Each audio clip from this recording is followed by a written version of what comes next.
একটা কন্যা যখন আসে পৃথিবীতে, ইসলাম বলে ওই ঘরটা বরকতময়।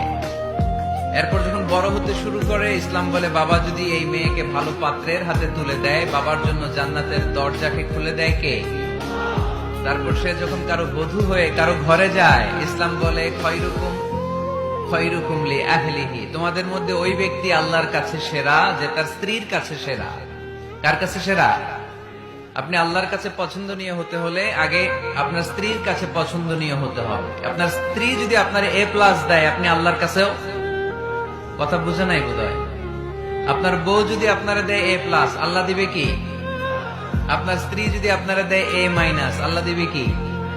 আপনার স্ত্রী যদি আপনার F দেয়, F ওই যে ফেল, তো আল্লাহ কি দিবে? আজকে যে ভাবিরে ধরবেন, কি দিবা? কও কি দিবা? হ্যাঁ, ওই যে বিয়া করে নাই A+। স্ত্রীদের সাথে বিষ্ণু ঈসা ইসলাম অনেক খুনসুটি করতেন, অনেক ভালোবাসতেন স্ত্রীদেরকে।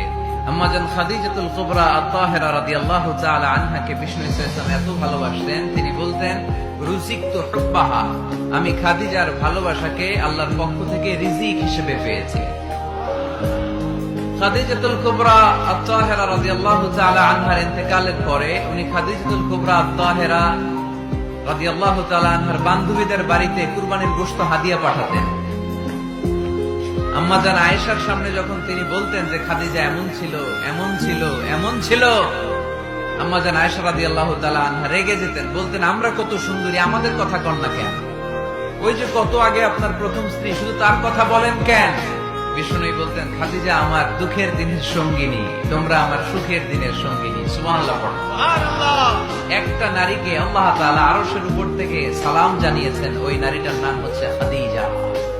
বিষ্ণু ঈসা ইসলামকে সব সময় সান্ত্বনা জুগিয়েছেন, সাহস জুগিয়েছেন। এজন্য আমি বোনদেরকে প্রায় বলি, হাজবেন্ডদেরকে সাহস যোগাবেন।